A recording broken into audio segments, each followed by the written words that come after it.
I'm in the mood for a nice Italian sandwich today. First, you got to get a loaf of bread and cut it in half. Some people like to take out the bread on the inside for filler.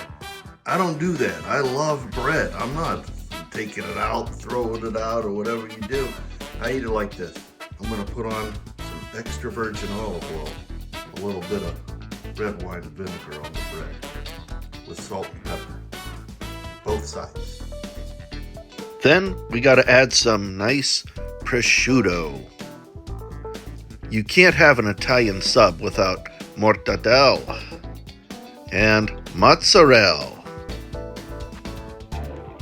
And gotta have some nice thin sliced tomato, hot peppers and oil. Ooh wee! There it is. Delicious sandwich. Look at this. Layered up good.